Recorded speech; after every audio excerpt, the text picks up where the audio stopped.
4, centralizando voces animales humanas y no humanas marginadas.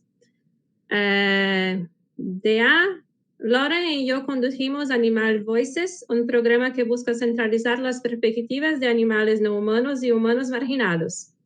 Ella sin duda llevó ese enfoque también al aula y yo intenté incluirlo en mi aprendizaje y mi divulgación de la información.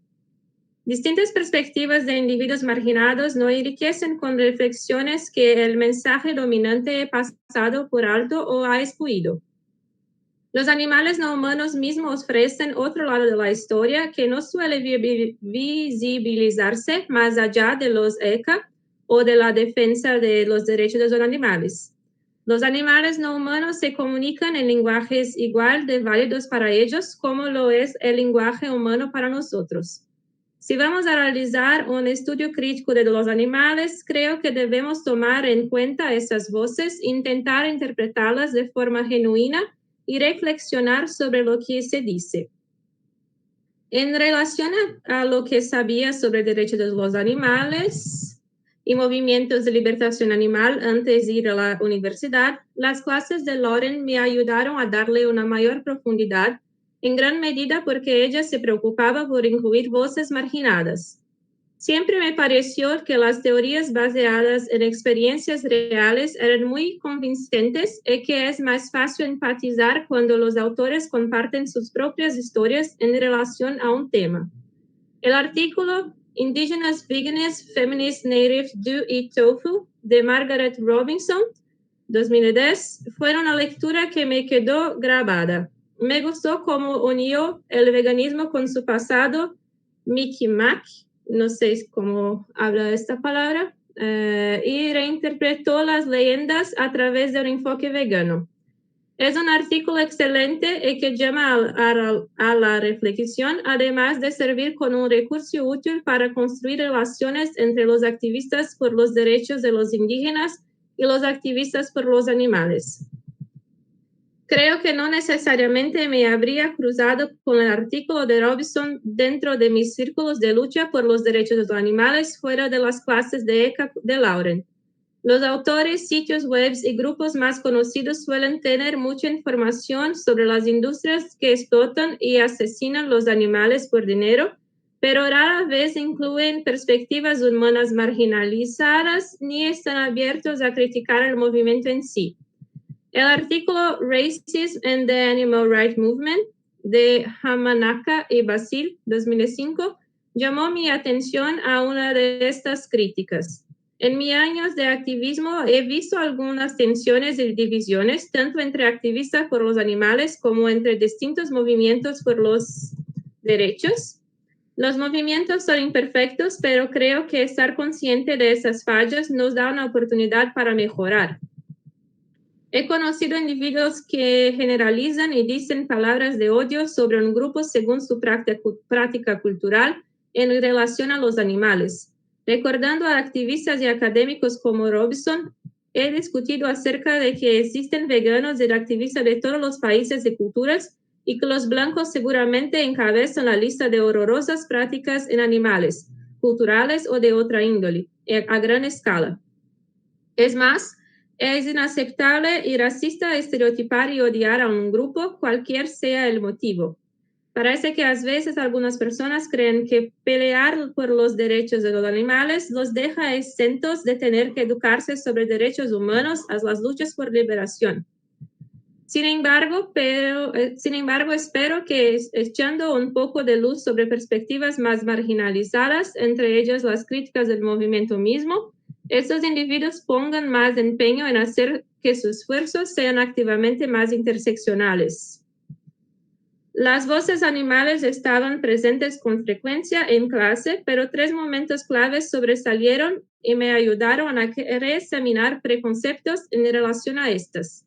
Una de las primeras lecciones sobre placer animal llegaron en un artículo de Jonathan Balconde, 2009. El autor hace referencia a la navaja de Ockham, teoría según la que en igualdad de condiciones, la explicación más sencilla suele ser la más probable, con respecto a la enorme cantidad de pruebas anécdotas que confirman la conciencia animal no humana.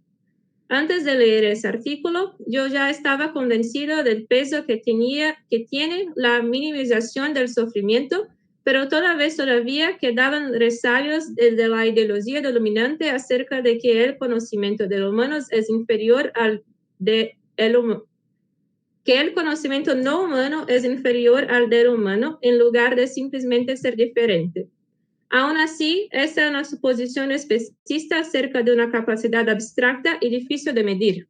Dita lectura me llevó a pensar acerca de las decisiones que tomó cada uno de los animales y por qué lo hace. Me recordó que, como dice la frase, cada uno es protagonista de su propia vida y que eso no solo aplica a los humanos. Un elemento de Loeka que me pareció fascinante es la comunicación interespecífica. En una de las clases vimos la película Coco, A Talking Gorilla, 1978, en el que se ve un grupo de simios no humanos que aprendieron a comunicarse a través del canto.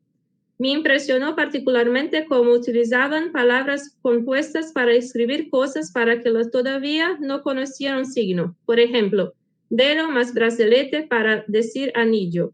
Y cómo Coco expresaba su congoja atrás de la muerte de su compañero felino. El estudio hace hincapié sobre algunos de los potenciales impactos de la comunicación interespecífica y posiblemente no haya proporcionado la representación más cercana de algunos de los pensamientos internos de los no humanos expresados por ellos mismos. En una discusión posterior en clase, notamos que, si bien lo anterior prueba que algunas nociones antropocéntricas son extraordinarias, que los investigadores necesitaran una vara humana para medir y reconocer la capacidad de generar lenguaje de los seres no humanos resultó problemático, y algunos críticos siguen sin reconocer la existencia de dicha habilidad. De cualquier forma, este momento sirvió como un recordatorio de la existencia de la subjetividad animal, incluso cuando los animales humanos no la reconocen o no la comprenden. Tiempos después, estudiamos la investigación de Barbara Smuts, 2006, que registra su comunicación con sus perros. Ella es capaz de conectar mejor con ellos al intentar escucharlos y entender qué lo quieren decir desde su propia perspectiva, ya sea que el mensaje es me hace sentir incómodo o me importas, y alternar su comportamiento en consecuencia en lugar de entrenarlos para que lo obedezcan sus órdenes. Su investigación contribuyó a cambiar la forma en que yo hablo con y sobre los animales. Intentó ponerme en su lugar en vez de dar por sentado que mi método de comunicación estándar es mejor. Centralizar las voces animales nos da la oportunidad de escuchar lo que intentan decirnos y de pensar en los animales no humanos de manera instruida y empática desde el punto de vista del animal no humano, aunque resulta imposible comprenderlo en su totalidad. Y eso ha sido un aprendizaje crucial durante el tiempo que estudié en ECA. ¿Continúo? Sí, un poco más. Ahora la profesora Loren. Gran parte de mi investigación y de mi activismo en los últimos 16 años se ha enfocado en problemáticas de subjetividades marginadas, o lo que Foucault llama conocimientos subyugados. En parte, esta profunda preocupación se relaciona con mis inicios en la academia a través de los estudios de la mujer en los años 90. Aunque el centro de la identidad política, el movimiento de las mujeres fue llamado a dar explicaciones por varias exclusiones de la segunda ola del feminismo. La interseccionalidad era un principio rector detrás de la teoría que yo estaba estudiando, tanto como desafío al creciente canon feminista como un refuerzo de este. La máxima todas las opresiones están relacionadas fue lo más parecido a un mantra que encontré en mis estudios universitarios. Y en relación a ello, la preocupación por la apropiación de las voces ajenas en los debates crecía cada vez más. La violencia de representar a otro, de hablar del otro, caló fuerte en el panorama político. Junto con la máxima, todas las opresiones están relacionadas, también aprendí sobre pedagogía crítica durante mi licenciatura, algo que fue crucial en mi desarrollo inicial como activista y futura educadora. Los profesores argumentaban y demostraban que su plan de estudio y sus métodos se basaban en compromisos políticos y filosóficos liberadores. Lo que aprendíamos en clase y cómo lo aprendíamos eran importantes preguntas políticas que debían ser expresadas como parte del trabajo interseccional del feminismo. Continué tomando clases sobre educación y recibí la guía de profesores cuyo trabajo estaba relacionado con la pedagogía crítica. Sus enseñanzas y teorías estructuran en gran medida mis últimos 8 años en materia de diseño de clases, prácticas en el aula y publicaciones. Arrastré el feminismo interseccional y la pedagogía crítica a toda mi obra y mi trabajo como conductora y productora del programa Animal Voices, que desde 1996 intenta intervenir en los movimientos por los derechos de los animales y poner el foco en las voces que aquellos marginados para el público en general, pero también específicamente dentro del activismo. Bien, sigue Pamela Eliezer, ¿puede ser así? Sí. Sí, muy bien. ¿Sí me escuchó? Vale. Durante los primeros años de mi trabajo como profesora a tiempo completo, 2009-2011, la estructura de mis clases imitó la misma trayectoria que había recorrido con el programa de radio. Quería centralizar las voces humanas marginadas, particularmente en torno a la raza, el género y la clase, y priorizar la teoría que puso contra la pared al racismo, al sexismo y a varias otras formas de opresión, sobre todo en relación a la cuestión animal, es decir, en relación a nuestras responsabilidades éticas y políticas para con otros animales. Hubo otros precedentes de cómo hacer este trabajo y algunos ejemplos de mi propia experiencia viendo cómo lo hacían otros, ya que mis estudios no eran, por supuesto, específicamente de ECA, ni tenían ninguna especialización particular en ECA. Si bien John Sorenson había estado enseñando ECA antes de que me contrataran en 2009, existían unos pocos ejemplos sobre cómo enseñar esto y pocas indicaciones sobre cómo respondería el alumnado. Una de mis mentoras en mis estudios de maestría y luego de doctorado en Environmental Studies me había advertido que enseñar cuestiones animales probablemente instigaría reacciones volátiles, ya que ella misma había notado que los alumnos reaccionaban de forma muy emocional a estos temas. Los ECA están orientados explícitamente hacia la interseccionalidad y, si bien tenía una idea de cómo incorporar las voces marginadas, ya que había pasado años buscando autores y activistas para el programa de radio y yo misma había estado involucrada en política interseccional, volví a cometer el mismo error que cuando conducía el programa. El plan de estudios que había diseñado presuponía que las voces marginadas que debían ser incluidas eran las humanas, mientras que nunca me cuestioné cómo incorporar las voces animales más allá de representar su sufrimiento. Las representaciones de animales en clase surgían a través de películas o lecturas que contaban poco sobre los animales en sí, más allá de su explotación en contextos institucionales o industriales, con algunas excepciones. El primer año que dicté Animals in Cross-Cultural Perspectives fue una fase bisagra en mi forma de enseñar, ya que descubrí las guerras culturales, Laland y Galef, 2009. El curso ya estaba incluido en el calendario académico de sociología, pero nunca antes había sido ofrecido. Perdón, están haciendo arreglos aquí. Espero que no se escuche muy fuerte. A través de la investigación que hice para el curso, noté cómo mi comprensión antropocéntrica de la cultura se veía cuestionada a medida que examinaba cuidadosamente obras sobre la existencia de la cultura animal. Dada la larga negación de la cultura animal por parte de las ciencias sociales, gran parte de la investigación sobre culturas animales surgía de las ciencias naturales, el campo típico de los estudios animales. Luego de mi propia exposición catalítica a esta información, dividí el curso en 2 partes.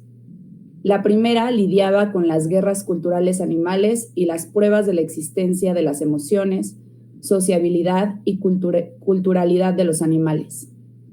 La segunda se enfocaba en qué podrían esperar los alumnos de este curso, es decir, la comprensión cultural humana de los animales y las prácticas animales en diversas culturas.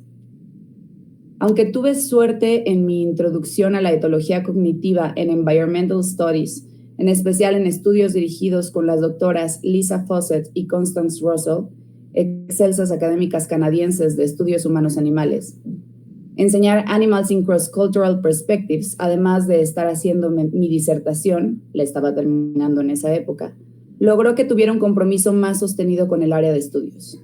Me pareció estremecedor e increíble a la vez cómo las emociones, sociabilidad y culturalidad de los animales no humanos habían estado presentes, aunque de una forma sorprendentemente periférica en mi obra, y dentro de los movimientos por los derechos de los animales mayormente.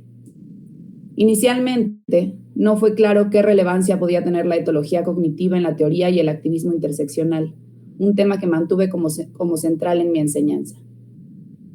Sin embargo, fue a través de la etología cognitiva, sobre todo a través de aquella basada en el trabajo de campo, que los animales parecían estar más presentes y tener más voz. Esa cuestión de la voz que antes había dado forma a mis estudios y a mi activismo giraba también en torno a las voces de los otros, de los humanos marginados. Con frecuencia parecía evidente que las voces animales en el movimiento por los derechos de los animales y los estudios relacionados fueran voces de dolor y sufrimiento o victimización, y eso tuvo mucha incidencia en el trabajo interseccional realizado por académicos de los ECA, quienes se esforzaban por poner en primer plano la explotación animal, en particular dentro del capitalismo y en relación a otras formas de opresión.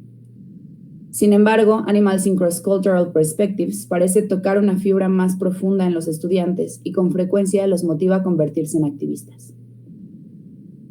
Ese curso, del cual 6 de sus 12 semanas de duración están dedicadas a etología cognitiva, y trata temas como dialectos de ballenas, amistades entre cerdos, razonamiento de perros y otros aspectos de las vidas interiores y subjetivas de los animales, no está basado explícitamente en investigar solo sobre la explotación y el sufrimiento. La primera mitad del curso incluye varios artículos sobre culturas animales, además de The Emotional Lives of Animals, A Leading Scientist Explores Animal Joy, Sorrow and Empathy, and Why They Matter, 2007, de Mark Bekoff. Un texto extremadamente efectivo para generar empatía hacia los animales no humanos. En los últimos 8 años dictando ECA para desarrollar la estructura narrativa de ese curso, intento explorar en profundidad las ricas experiencias subjetivas de los animales al margen del sufrimiento o el temor, y trato de que las semanas siguientes que tratan de forma más directa la opresión sean mucho más significativas. Y si bien puede no resultar inmediatamente evidente por qué explorar las subjetividades animales al margen del sufrimiento podría fortalecer un argumento futuro acerca del sufrimiento, el que parece ser el núcleo de los movimientos por los derechos animales y los estudios relacionados, creo que esta metodología es mucho más efectiva que otras. De hecho, después de 8 años como profesora de ECA a tiempo completo, mi conclusión pedagógica central es que esta perspectiva tiene una base mucho más convincente frente a la movilización contra la explotación animal que el método enfocado en dolor y sufrimiento que había utilizado antes. Como discuto en mi disertación y en la consecuente publicación The Ventriloquist's Burden, Animal Advocacy and the Problem of Speaking for Others, 2016, esa orientación resuena profundamente con otros movimientos de justicia social, que resisten de forma constante la reducción y homogeneización de las personas oprimidas a víctimas sufrientes. El constante énfasis en la acción y la resistencia suele ser parte de un desafío a la opresión, como un esfuerzo por describir con más exactitud las experiencias e identidades de aquellos que suelen ser representados por otros ajenos a sus comunidades. ¿Continúo? Sí. Ok. 5. Planes futuros. Dan. Como mencioné previamente en este capítulo, hubo momentos durante mi paso por los ECA en el que el estado actual del mundo me hacía sentir desesperanzado. Sin embargo, esos momentos eran compensados y contrarrestados por muchos momentos de esperanza. Al estudiar ECA en Brock, No solo descubrí un grupo de sociología que exploraba temas que me apasionaban desde pequeño, sino que también descubrí una comunidad de personas que compartía los mismos intereses. De igual forma, los artículos, libros y películas que analizamos en clases me mostraron ideas y esfuerzos enfocados en avanzar en la liberación animal. Esos materiales me parecieron enormemente inspiradores, al igual que aquellos relacionados al ALF, el Frente de Liberación Animal, y los santuarios de animales. Como contrapunto de las imágenes traumáticas que veíamos en clase, tanto yo como otros estudiantes necesitábamos ver imágenes positivas para mantener nuestro optimismo, para crear un futuro mejor. Esas imágenes nos recordaban que los animales no humanos no son seres intrínsecamente sufrientes. Me da esperanzas ver animales siendo rescatados del abuso y que viven en un santuario o en un cálido hogar, o incluso que son regresados a su hábitat natural. En Animals in Cross-Cultural Perspectives, vimos The Emotional World of Farm Animals, Moussaieff, Masson et al. 2004, que incluye escenas de santuarios animales. Nunca había visto o oído hablar de esos santuarios hasta ese momento, por lo que no me había percatado de que en un mundo repleto de granjas de cría intensiva de animales, existen lugares donde los animales pueden vivir sus vidas de forma plena, satisfacer sus necesidades y deseos naturales y ser tratados con amor en lugar de crueldad. La yuxtaposición de esos conocimientos sin duda mantuvo viva mi esperanza. Fue muy importante saber que es posible tener un mundo distinto, donde los animales domesticados, por ejemplo, puedan vivir en santuarios en lugar de granjas. Luego de graduarme, fui voluntario en un santuario y esa fue una de las experiencias más gratificantes que tuve en mi vida. Al haberme criado vegetariano, sentía de alguna forma que quería seguir los ideales de los derechos de los animales, pero no contaba con las bases para desarrollar esa creencia. La primera vez que estudiamos específicamente el concepto de liberación animal en la clase de Lauren, todo cambió. Nunca había escuchado del ALF, así que cuando aprendí sus reglas generales y vi imágenes de liberaciones en la película Behind the Mask, Keith 2006, pensé, y aún pienso, que esas personas estaban llevando a cabo algunas de las acciones más valientes, desinteresadas e importantes que un activista por los derechos de los animales podría hacer. Recuerdo una charla en la que debatimos si las acciones del ALF valían el potencial riesgo, sobre todo dado su impacto relativamente pequeño en la enorme escala de las industrias. Yo dije que para esos animales, su vida y su libertad es importante y eso es algo que, en mi opinión, significa que liberar incluso a un individuo vale la pena el riesgo. Bien, sigue Sara Barrera.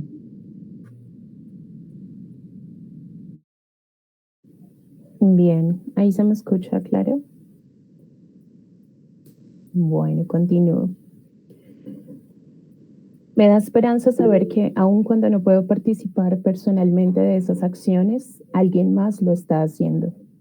Siempre me sentí muy inspirado por las palabras de Martin Luther King Jr., quien en su carta desde la prisión de Birmingham dijo: uno tiene la responsabilidad moral de desobedecer las leyes injustas.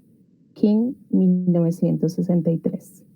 Esa frase sigue siendo muy importante para mí, aunque dudo en compartirlo, ya que esto puede ser considerado apropiación, dado que creo que probablemente él se refería específicamente a la injusticia racial.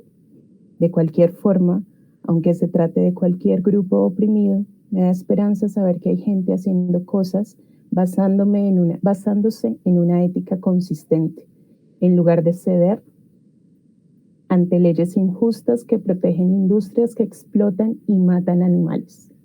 Después de años de sentirme solo con mis ideales, algo que renovó mi esperanza fue llegar a Brock y conocer a otros que compartían mi pasión por la justicia social y por la defensa de los derechos de los animales. Contribuir a una comunidad con otros estudiantes en la que compartíamos conocimientos me ayudó. Disfruté mucho nuestros grupos de estudio porque veía de primera mano cómo mis compañeros desarrollaban su comprensión de los contenidos de ECA. Me llenó de orgullo cuando me dijeron que habían aprobado un examen con 10 porque habíamos repasado los contenidos juntos. Me gustó mucho saber que mi conocimiento de los movimientos por la liberación y de los derechos animales, adquiridos en clase en Animal Voices y gracias a mi activismo, no solo los ayudaba a tener éxito académico, sino que también contribuía con su camino hacia el veganismo y el activismo. La existencia misma de los ECA me da esperanza. Sin saber demasiado a priori de lo que significaría una especialización en ECA, crucé el país para embarcarme en el proyecto, porque sentí que sería la mejor forma de cumplir mi sueño de ayudar a los animales. No solo aprendí sobre los movimientos de derechos y liberación de los animales, también pude encontrar la puerta de entrada para la defensa de esos ideales. Me sentí empoderado en esos ideales éticos que por años había percibido de forma intuitiva y que ahora están sustanciados por la extensa investigación de fuentes académicas arbitradas y una enorme cantidad de pruebas que siguen aumentando. Planeo seguir estudiando ECA por el resto de mi vida y seguir construyendo sobre la base de mi educación universitaria. Más allá de los desafíos, cuando pienso en las innumerables formas en las que el conocimiento en este campo crecerá y cambiará el futuro, siento esperanza. Lauren afirma: además del desafío de mostrar imágenes gráficas, algo que hemos discutido previamente en este capítulo, uno de los mayores retos es determinar cuándo y con cuánta profundidad tratar cada tema. En parte, el problema está relacionado con el momento en que se presentan ciertas ideas y cuál es la mejor forma de encararlas. Algunas veces hubo demasiado énfasis en lo teórico y en hechos abstractos, en lugar de centrarse en la narrativa individual y el trabajo afectivo que motiva a los alumnos a conectar con el material y dedicarse de forma más directa. Por ejemplo, en mi curso Sociology of Ecoterrorism, desarrollé una conversación sobre ecoterrorismo al pasar las primeras 3 semanas de clase discutiendo por qué los discursos sobre terrorismo tienen carácter racial y afectan de forma desproporcionada a comunidades de personas de color y pueblos indígenas en Canadá y los Estados Unidos. Estudiamos obras que analizan la relación histórica entre la islamofobia y los discursos sobre terrorismo dentro de un debate mayor sobre crímenes de Estado, crímenes perpetrados por el Estado, ante los cuales éste recibe inmunidad legal. Eso llevó nuestra atención hacia la importancia política del término terrorismo, aplicada a otros humanos, pero que el Estado se niega a utilizar sobre sí mismo. Estos temas se ven aún más complejizados por el hecho de que ciertas clases de ECA pueden contar con una mezcla de estudiantes que jamás tuvieron contacto con ese tipo de material y otros que ya cursaron ECA anteriormente, ya sea en sociología u otras áreas en Brock. Esa combinación de estudiantes habilita la posibilidad de una charla dinámica, aunque también puede significar un problema a la hora de encontrar un lenguaje común para hablar sobre la cuestión animal. Antes de continuar, es clave volver a señalar que dicto ECA dentro del contexto de un departamento orientado en torno a la justicia social. Esto me permite esencialmente construir sobre una cierta base de conocimiento sobre opresión y desigualdad. Si bien el único requisito para anotarse en mis cursos de ECA es haber cursado Introducción a la Sociología, mis estudiantes suelen haber cursado otras materias de sociología y por lo tanto cuestiones como la marginalización o la dominación no les son totalmente desconocidos, aunque esos temas suelen darse dentro de un marco antropocentrista. Debido a que el departamento está lleno de académicos progresistas que investigan y enseñan temas como economía política y laborismo, teoría crítica racial, teoría poscolonial y teoría feminista, esta amplia base teórica moldea radicalmente la forma en que enseño ECA. Si ese no fuera mi contexto general, mi argumento de que los ECA funcionan como un enfoque interseccional en las relaciones entre humanos y animales sería mucho menos significativo y palpable. A medida que escribí este capítulo, en el que he discutido estrategias de clase y otras técnicas pedagógicas, me sorprendí a mí misma al enseñarle a un amigo que la base de mis cursos más exitosos es la relación, más específicamente el diálogo, con la clase y con la conexión individual con los estudiantes. Esas son parte de un rasgo intangible de la enseñanza, un rasgo difícil de sintetizar en un capítulo como este. Si bien me parece útil resumir algunos de los aspectos más discernibles de mi pedagogía de los ECA, lo que me falta, y lo que probablemente haya sido más importante para mí, es forjar relaciones individuales y generar la idea en mis alumnos de que estamos atravesando esto juntos. Parecerá muy obvio mencionar esto, pero este énfasis en la relación tal vez sea más importante en cursos en los que los estudiantes sientan emociones más fuertes, incluso muy intensas, en relación a ellos mismos y a otros. Es muy común que las discusiones sobre animales se vivan a un nivel identitario. Si bien hay quienes creen que los alumnos deberían convivir con el malestar de ser cómplices de industrias e instituciones que lastiman animales como una forma de pedagogía y crecimiento personal, yo cuestiono que esa postura sea útil a la hora de tener un compromiso a largo plazo con las consignas antiopresivas centrales para los ECA. Es importante llevar a los alumnos a cuestionarse a sí mismos y a la normalización a gran escala de varias formas de explotación, formas que están basadas en privilegios que muchos de ellos poseen, aunque no al punto de que se autocastiguen. Si ellos interpretan los materiales y la pedagogía de los ECA como un juicio al sentido básico de identidad, como si fueran malas personas, casi inevitablemente se perderá la relevancia pedagógica en la reactividad o en la crisis identitaria. Creo que sin el compromiso por fomentar una actitud positiva, toda la cuidadosa atención a los análisis interseccionales, el variado mapeo de etología cognitiva, la delicada navegación de los materiales gráficos, entre otra amplia variedad de objetivos de las clases de ECA, los resultados no serían tan exitosos.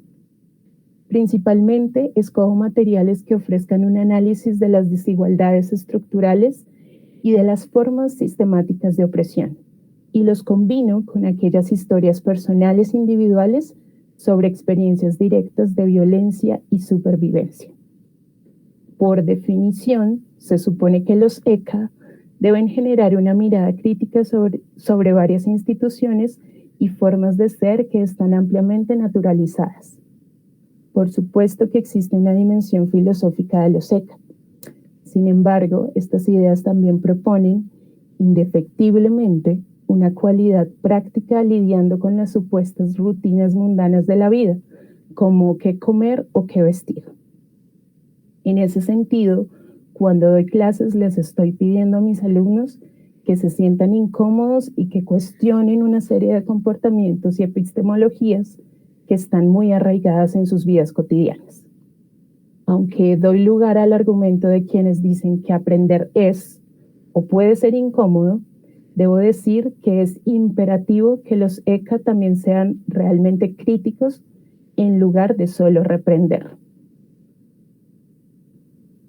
El material sobre consumo de alimentos y agroindustria animal es de los más tensos, en el sentido de que, por ejemplo, a las personas les resulta difícil distanciarse de los sentimientos de culpa y complicidad cuando son expuestos a la oscura realidad de la cría intensiva de animales y la matanza industrial, ya que la mayoría de mis alumnos son omnívoros y tienen una dieta típica de Norteamérica.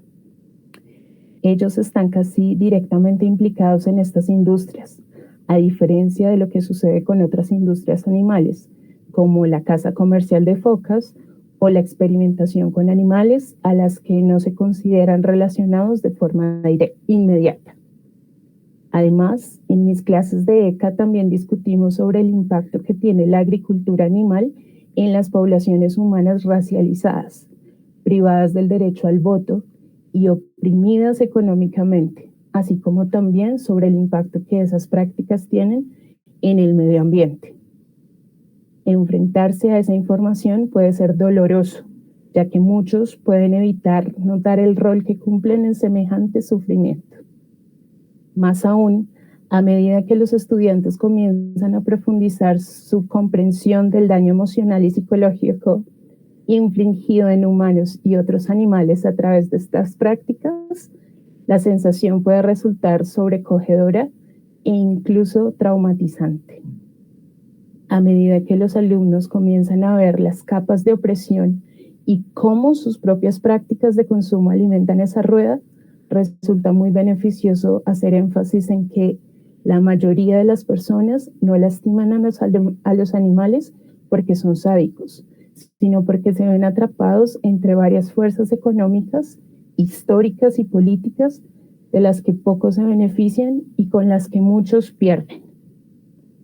Al enseñar este tipo de material, comparto mi propio recorrido de aprendizaje sobre estas temáticas y mi experiencia de enfrentarme con lo que había estado escondido de manera intencional.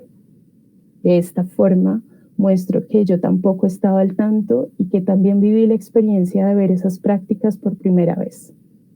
Yo también me sentí y aún me siento desconsolada por el hecho de que me tomara tanto tiempo reconocer lo que estaba sucediendo, sin siquiera mencionar el tener noción del origen y el desarrollo de estas prácticas. Les muestro que estoy con ellos, triste y consternada por esas condiciones y prácticas de explotación. Luego, el foco cambia a cuál es la mejor forma de responder a lo que está ocurriendo. ¿Cómo intentaron intervenir otros?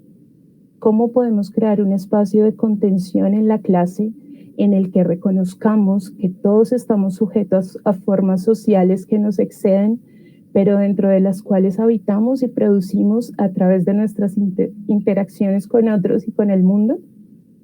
Como mencionó Daniel, la charla de TED 2011 de Jay Smoot, How I Learned to Stop Worrying and Love Discussing Race, ofrece un marco útil para dar pie a estas conversaciones. Para mí, tener una relación con mis alumnos es la clave fundamental para que la enseñanza sea eficaz. De alguna forma, el compromiso con esta relación surge de mentores y profesores que se inspiraron en Freire y otros enfoques dialógicos de la educación, algo central en su visión de una práctica liberatoria. De alguna forma también, los profesores feministas que tuve durante mi educación después de la secundaria estaban interesados en cuestionar el poder en el aula. Solía haber un mayor clima de equidad en sus clases que en otras clases universitarias y de posgrado. Puede resultar difícil, aunque no imposible, fomentar un mayor sentido de equidad entre alumnos y profesores. Ese es mi objetivo principal como profesora.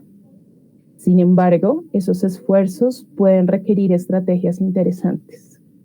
Si bien cuento con varios privilegios en cuanto a raza, clase y habilidad, estoy en desventaja en cuanto a género y edad, ya que comencé a dar clases a tiempo completo en mis 30. Invitar a los estudiantes a cuestionar todas las formas de autoridad y motivarlos a pararse como profesores y alumnos en la clase puede debilitar involuntariamente la poca autoridad que tengo a veces. Dado que muchos alumnos pueden ser reticentes a reconocer la experiencia de las mujeres, motivar a los estudiantes a que cuestionen la autoridad en clase puede sentirse desestabilizador y contraproducente. Daniel. Mientras escribí este capítulo, reflexioné sobre mi paso por la universidad e incluí momentos característicos que surgen al ser estudiante de ECA. Estoy agradecido por la educación que recibí y las experiencias que viví. Al margen de los desafíos que discutimos en este capítulo, me siento muy afortunado de haber sido parte de la especialización en ECA en sociología. También agradezco a Lauren por haber sido mi principal profesora y mentora, porque su enfoque pedagógico fue sin duda fundamental para mis logros. Mis experiencias educativas fueron una fuente enorme de empoderamiento. También contribuyeron de forma significativa en mi crecimiento personal y me inspiraron a pasar mi vida estudiando esta área. Si bien la liberación animal me llevó hacia el activismo, también me motivó a ampliar ese alcance hacia la organización en justicia social. En las clases de ECA, redefiní mi enfoque en lo que respecta a asumir un rol de liderazgo en las campañas. En los grupos de activismo, priorizo tener en cuenta las necesidades de varios grupos, no solo los que apoyan un caso particular. Apunto a ser consciente de cómo ocupo mi espacio, porque estoy al tanto de lo que me brindan mis privilegios. La dinámica dentro de los grupos activistas debe ser respetuosa e inclusiva. Afortunadamente, he trabajado con gente que se identifica no solo como activista por los derechos de los animales, sino también como indígenas, feministas, queer y defensores de la justicia laboral. Y yo también quiero ser un fuerte defensor de todos los movimientos de justicia.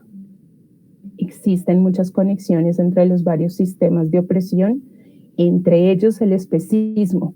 Por eso es lógico y productivo abordarlos juntos. Mis experiencias. Gracias. Dejamos que termine Paula, que se ofreció también amablemente. Paula paulatinamente. Listo. ¿Me escuchan bien ahí?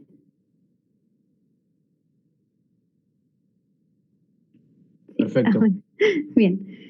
Mis experiencias en ECA siguen dando forma a mis prácticas a la hora de trabajar en justicia social no enfocada principalmente en animales no humanos.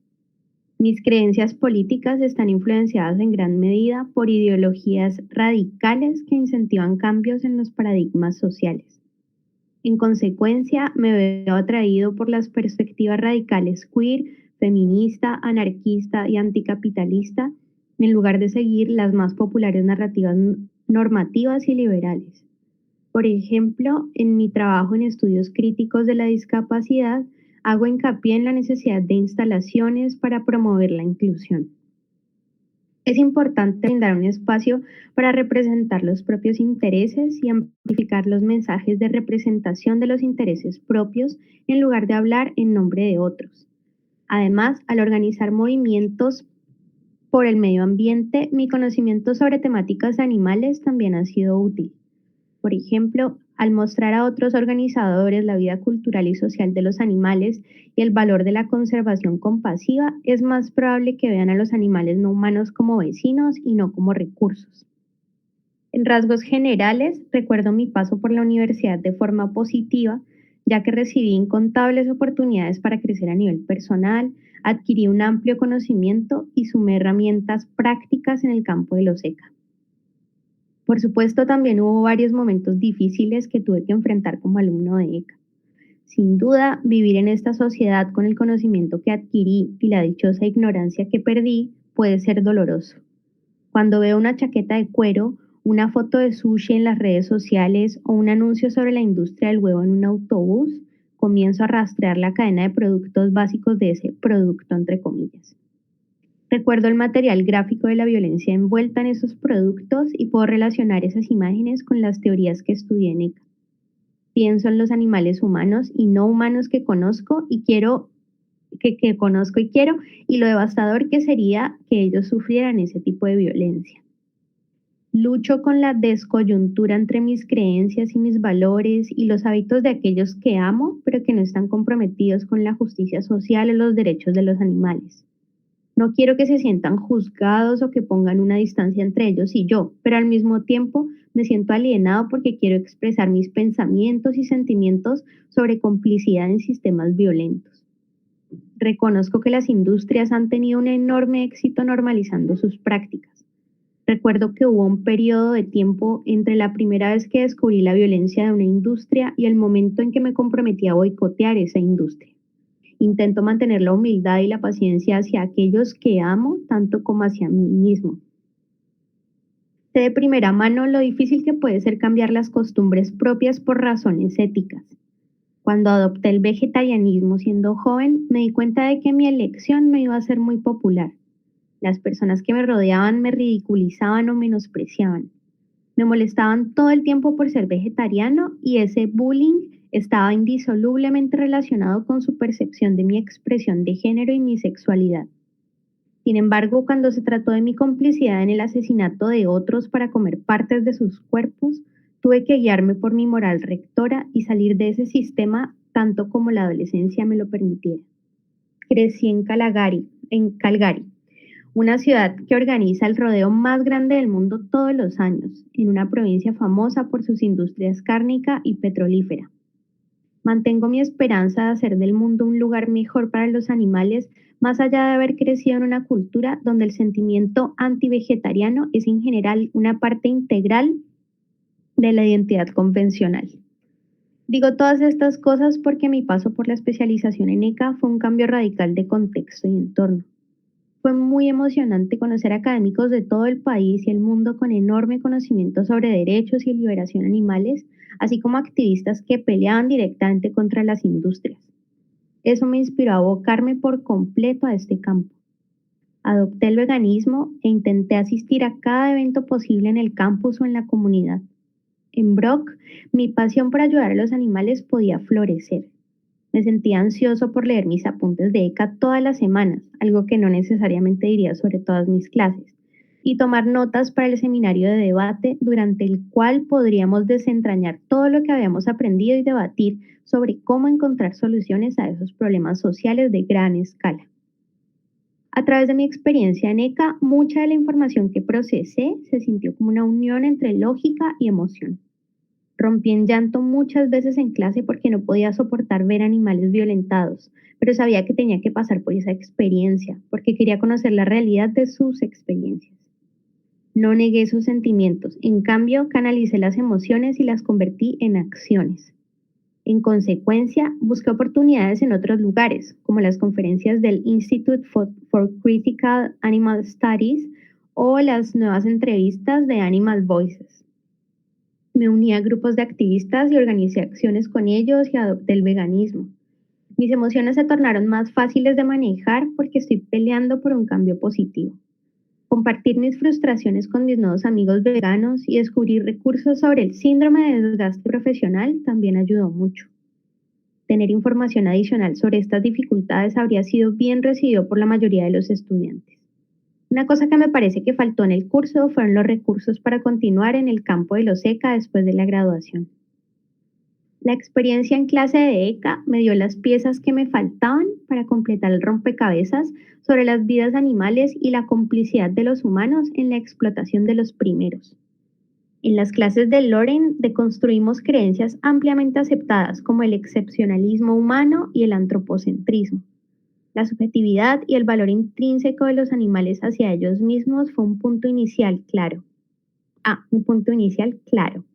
Siempre que los estudiantes tuvieron que lidiar con emociones fuertes como resultado de lo que aprendieron sobre abuso animal, fueron contenidos por educadores y compañeros con empatía y fueron incentivados a trabajar esas emociones en lugar de reprimirlas. Nuevas clases motivaban a los alumnos a pensar cómo manejarse mejor con una moral consistente y abrir su esfera de preocupación moral. Por lo que he visto en las clases de ECA de Loren, el campo de estudio debería continuar construyendo alianzas y abordando temas de opresión a la vez. He conocido personas que dicen que solo deberíamos ocuparnos de los problemas humanos y a otras que aseguran que las cuestiones animales no humanas son más urgentes. Haber estudiado ECA con Loren me mostró que es posible unir ambas posturas. Como discutíamos con frecuencia en el seminario, las personas pueden preocuparse por más de un tema a la vez. En la universidad me di cuenta de que estaba transitando un camino que me llevaría a ser mejor compañero de los no humanos. Eso no solo significaba ser vegano, sino también modificar mi vocabulario, comenzar a organizar acciones de activismo, educarme a través de fuentes académicas y compartir los esfuerzos de otros activistas en el programa de radio Animal Voices. A la vez, me esforcé por aplicar cambios similares en mi vida y reflexioné sobre cómo ser parte de los movimientos de justicia humana. Esto significó enfrentarme a mis privilegios y saber que jamás debo sentirme cómodo con ellos, que debo señalar cuando alguien dice o hace algo opresivo, que debo escuchar a los que luchan dentro de sus propias comunidades y amplificar sus mensajes y estar presente y luchar contra la opresión cuando se me pide que lo haga. Solo soy una persona, pero no quiero desconocer toda la violencia, codicia y opresión que da forma a nuestras sociedades. Quiero ayudar a mejorar las cosas. Antes de ECA, no tenía idea de cómo hacer eso y es algo en lo que sigo mejorando, pero a medida que sigo adelante tengo más herramientas a mi disposición. Las experiencias que tuve en ECA me han permitido entrever un potencial futuro más compasivo. A medida que la conciencia sobre las sociedades animales humanas y no humanas continúa extendiéndose y creciendo, siento seguridad de que este futuro más compasivo con el que yo y otros activistas soñamos puede llegar a hacerse realidad mientras estemos vivos. Conclusión. Como hemos desarrollado en este capítulo, las vidas de cada uno de nosotros estaban en cambio constante, ya que Dan se mudó a otra provincia y Loren dictó su primer curso de ECA de posgrado. Además de los varios cambios en nuestras vidas, nuestras perspectivas sobre educación, nuestros sentimientos de agotamiento y nuestra comprensión de las relaciones humanas y animales también cambiaron inevitablemente. Nosotros aceptamos estos cambios ya que tenemos un profundo interés en la pedagogía de ECA, la cual no se estanca ni queda fija. Por ejemplo, Loren ya no utiliza Earthlinks, Monson et al. De 2005, en sus clases, ya que las imágenes son un poco anticuadas y hay otras películas que funcionan mejor para las discusiones sobre interseccionalidad y otros animales. Además, ya era demasiado doloroso para ella ver la misma película decenas de veces en estos años. También, inspirada por académicos como Billy Ray Belcourt, de 2015, Loren se ha concentrado más en los estudios indígenas y en las teorías de descolonización y anticolonización, ya que con frecuencia la interseccionalidad sola no logra abarcar las complejidades y responsabilidades de los legados de la colonización, entre los que se halla el impacto en humanos y otros animales. Por su parte, Daniel ha comenzado a sentirse listo para volver a involucrarse en el activismo por los animales y está considerando postularse para un puesto en una organización animal local mientras analiza la posibilidad de hacer un posgrado. Publicamos este capítulo con la esperanza de que los ECA puedan continuar aumentando y cultivando la reflexión sobre estos enfoques y propósitos en una amplia variedad de contextos culturales, sociales, políticos y educativos. ¿Leo los agradecimientos? No, está bien, gracias. Creo que está bien. Dale. Bueno, terminamos el capítulo. Ahí algunas personas estaban preguntando. Recuerden, siempre va a ser el mismo horario, si están en otro país, para no confundirse. Anótenlo. No sé dónde estarán, si en Colombia, en Costa Rica. En general son 2 horas de diferencia. Entonces, para tenerlo en cuenta. Bueno, vamos a las devoluciones, a lo que les pareció. Para eso está el cuestionario, pero también vamos a abrirlo un poco más del cuestionario. Así que les invito a anotarse para ordenar las intervenciones. Ahora Rebeca va a estar tomando el orden de eso. Por favor, vayan escribiéndolo, así nos organizamos con eso. Si necesitan ir al baño, tomar un vasito de agua y seguimos más con esto. A mí la verdad que me gustó bastante para el debate. Voy a dar también, obviamente, mi opinión, mi reflexión crítico sobre el texto y además de escucharles, ¿no? Mientras iban leyendo, qué importante que vayan leyendo diferentes personas también, porque mientras vamos leyendo también nos ayuda a hacer otro ejercicio de escuchar, y qué aburrido sería si siempre está leyendo la misma persona, ¿no?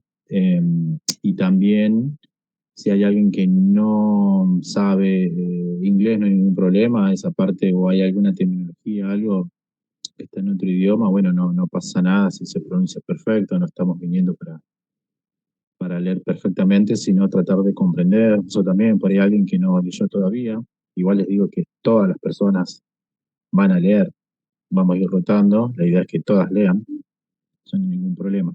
Así que material va a haber. ¿Ya se están anotando? ¿Cómo venimos con eso? Para poder empezar. Ahí Ahí vi Paula, que Sofía. Ahí vas a tomar nota, Rebeca, si, o sea, la idea es que todas las que están acá, o sea, es el orden por ahora. Nadie se va a quedar sin hablar hoy.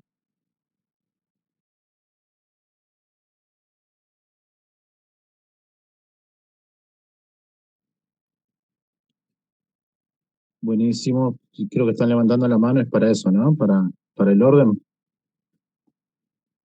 ¿O alguien quiere decir algo?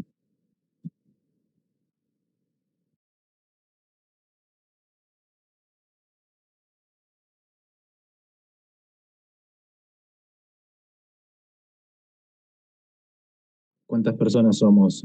¿20, 22 al final? Creo que la única persona que no podría en este momento hablar es Dave, está ahí en la grabación, pero las demás en teoría deberíamos, ¿no? Sí, por ahora encontré 4. Bueno, 5 conmigo.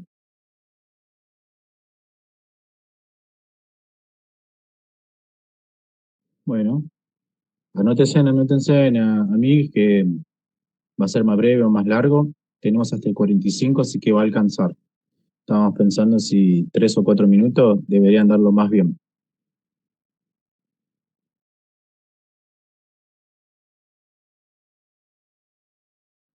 Bueno, ¿quieren que empecemos? ¿Largamos nomás? ¿Sí? Bueno, estaría Paula en primer lugar y luego Sofía. Buenísimo, Listo. Dali. Se va preparando la próxima persona. No sé si vos vas tomando el tiempo también, Rebeca, ahí, de 3 o 4 minutos, ¿te parece bien? Dale, ahora lo tomo. Genial. Bueno, otra vez mi voz. A ver, hay días en los que yo me despierto llena de rabia, indignación, bronca.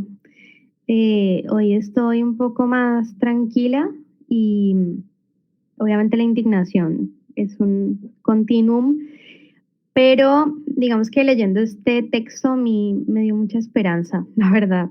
Em, Sale como un lado romántico de mí y es como que puedo comprender que estamos en un proceso, ¿no? Como que nadie nos enseñó a ser antiespecistas, no hay una corriente única, no hay una sola escuela, no hay una sola manera, sino que vamos colectivamente construyendo ese camino que es sinuoso, tiene sub y bajas, es una montaña rusa, hay cosas con las que no estamos de acuerdo, hay otras que nos interpelan en nuestras biografías singulares, otras que tienen que ver con las culturas particulares, los contextos geográficos, inclusive las corrientes académicas.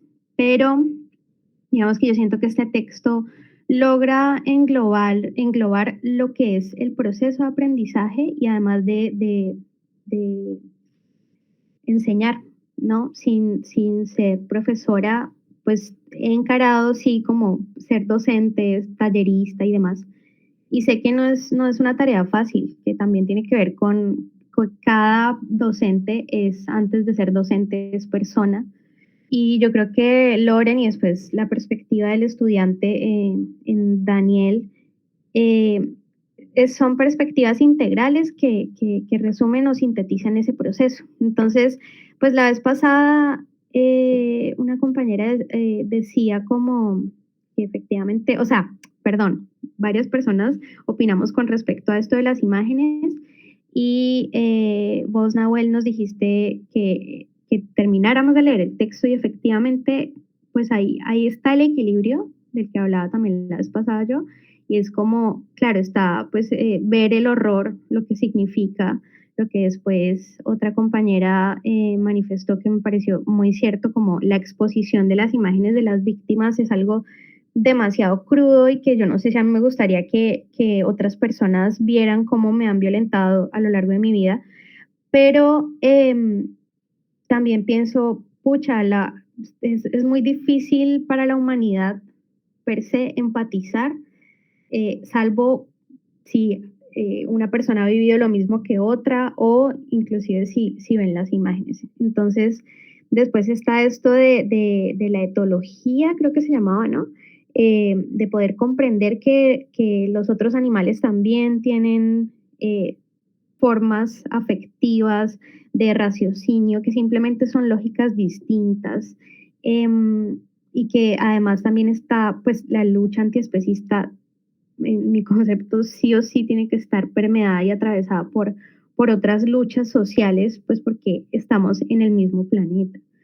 Entonces, bueno, me gustó mucho el texto. Muchísimas gracias por esta recomendación y por poder leerlo con ustedes, desentrañarlo, desglosarlo.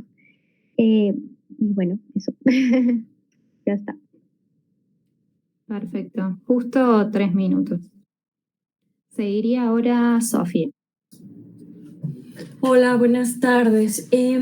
Bueno, sobre el texto, estuve haciendo algunas anotaciones que me parece importante que como que reflexionáramos, ¿no? Porque, bueno, hablaba la autora, bueno, la profesora, de que sabemos sobre los animales desde la explotación, ¿no? O sea, sabemos cómo viven los animales desde la explotación y desde esta industrialización que hay, ¿no? Dice explotación en contextos institucionales o industriales. Bueno, y decía que, bueno, que obviamente que los animales tienen, en base a la etología cognitiva, como ella lo menciona, podemos saber más sobre los demás animales. Sin embargo, creo yo sobre este tema que he tenido la posibilidad de estudiar tanto perros como caballos, que muchas veces esta etología cognitiva se basa en el estudio de la especie en general, ¿no? Y no sobre como individuos. Y esa yo creo que es una parte desde esta mirada antropocéntrica que está teniendo la etología cognitiva o la etología, ¿no? En realidad. Como un ejemplo, hay un libro muy interesante de Lucy Rees que se llama Caballos en compañía. Ella es una etóloga que se dedica también a la doma de caballos y ella quiere que haya una evolución en la doma de los caballos, ¿no? O en la doma, en el entrenamiento de los caballos. ¿Y qué sucede? Que ella estudia los caballos en libertad. Sabemos que no hay caballos en libertad. Todos los caballos que existen son caballos ferales. No son estos caballos salvajes o caballos silvestres. Son caballos ferales porque han sido una especie que se reprodujo por selección artificial. Entonces, ella tiene, a través de esta mirada antropocéntrica, los va describiendo, pero lo va describiendo de acuerdo a los comportamientos y las actitudes que nosotros tenemos como referencia de los seres humanos. Cómo nos relacionamos seres humanos con otros humanos, ¿no? O cómo manifestamos el cariño, el afecto, y todo va desde este estudio sobre nuestros sentimientos, sobre nuestras acciones, ¿no? Entonces yo creo que con respecto al movimiento por la liberación animal tenemos este reto, ¿no? En el que tenemos que ver a los demás animales como individuos, ¿no? Porque con respecto a perros podrían decir, es que si el perro ladra es agresivo y entonces ya el perro que ladra, todos los perros que ladran son agresivos. Y no, hay una comunicación muy amplia que los demás animales tienen, que me ha gustado muchísimo esta parte donde dice que tienen esta voz los demás animales. No solamente son esta parte de víctimas, que ya lo comentaba yo la pasada sesión, que no solamente son víctimas, sino que ellos son individuos y que tienen identidades. Y qué maravilla que en estos textos se toque este tema de que tienen su propia voz, ¿no? Pero dentro de esa propia voz que los comprendamos o que tengamos esta visualización de decir no solamente son especie, ¿no? Porque como nosotros los seres humanos no todos somos iguales, todos nos comunicamos de diferente forma. Bueno, antes de que se me vaya el tiempo, porque anoté un montón de cosas, pero otra que me gustaría tocar es sobre las imágenes. Perdón, ya se me acabó. Pero si quieres, por lo menos 30 segunditos más. No, si tengo chance después. Gracias. ¿Segura? 30 segundos. Dale. Okay. Bueno, una recomendación sobre las imágenes gráficas, la tesis doctoral de Laura Fernández, que escribió un libro que se llama Hacia mundos más animales. Su tesis doctoral fue Imágenes que liberan, que es el shock moral y comunicación visual estratégica por la liberación animal, donde también menciona cuán necesarias, que yo creo que sí son necesarias en algunos aspectos, porque el especismo de alguna forma se va como reinventando, ¿no? De acuerdo a las épocas, de acuerdo a las sociedades. Entonces, esta es una sugerencia que puedo darles. Si quieren, ahorita se las escribo para que lo tengan. Gracias. Genial, Sofi. Sí, a mí personalmente me reinteresa. Ahora seguiría Florencia, y para que tengamos una referencia, les marco con una manito, así cuando esté 30 segundos antes de finalizarse el tiempo, ¿sí? Bueno, gracias. Rápidamente, quería como chequear una interpretación que me quedó después de terminar de leer el texto, de cuestiones que se plantean ahí y que aparecieron mencionadas de alguna manera en la charla con los compañeros en el encuentro pasado, y que bueno, que me resuenan bastante, hasta donde lo llego a comprender en esta instancia. Y que me gustaría que me den las opiniones que quieran al respecto de cómo lo ven. Pero bueno, sobre el tema del uso de las imágenes violentas como recurso en el activismo, finalmente no es que la profesora abandona esto, sino que lo complementa con una primera instancia muy importante de mostrar otras experiencias que den cuenta otras experiencias de los demás animales que den cuenta de sus subjetividades, pero que bueno, que se apoyan los dos aspectos, digamos. Y también sobre la cuestión de mencionarles, de entenderles como víctimas, no, digamos que se señala el problema en este sentido de reducirles solamente a ser víctimas, porque es importantísimo traer la conciencia, la comprensión de la rica subjetividad de las subjetividades animales, y entonces en este sentido, digamos, ampliar la comprensión que en general se tiene sobre este tema, pero sin embargo dice no reducirles a víctimas, pero bueno, no podemos dejar de mencionar, abandonar, digamos, la idea de que son víctimas al mismo tiempo, porque porque hablamos de opresión, porque buscamos la liberación y todo esto, y sería una manera de invisibilizarles, digamos, abandonar, no rechazar, digamos, hacer mención a que son víctimas por esto, digamos, que serían las dos cuestiones. Esas eran como mis interpretaciones finalmente de esas cuestiones que fueron apareciendo en la charla pasada. Perfecto. Gracias, Flor, por compartir. Y ahora seguiría Eliezer. No sé si lo pronuncio bien. Sí, eso está perfecto, gracias. Bueno, yo pues me encantó leer este texto, sobre todo considerando que estamos comenzando con pedagogías antiespecistas, ¿no? Y como comprender la idea de la pedagogía, que no solo es algo que pertenece a un salón de clases, sino que es algo que está en todo lo que hacemos, ¿no? Y que es y si la vemos de manera más expandida, que es que la vida al final son procesos de aprendizaje, ¿no? Constante, y que de todo lo que vamos viviendo vamos aprendiendo algo. Yo me quedo con esta importancia de constantemente analizarme, cuestionarme, poner en crisis mis conocimientos, mis costumbres, ¿no? Y la mirada que tengo del mundo. Creo que eso es muy importante, ¿no? Para lograr no estancarme como en una idea, ¿no? Y para que realmente no solo se trate de mí, sobre todo si estamos hablando de justicia social y más de justicia social animal, ¿no? Que además es bien complicado no verlo desde ti, ¿no? Creo que es como nos enseñaron a comprender el mundo como humanes, ¿no?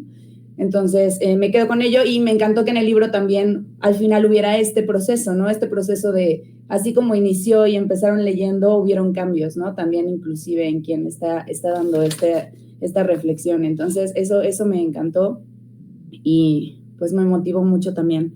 Y después, sobre todo, las reflexiones sobre cómo también estamos envueltos en la opresión, ¿no? Es que estas mismas fuerzas también, pues somos parte de ello, ¿no? O sea, no sacarnos de ahí, de la ecuación, con más o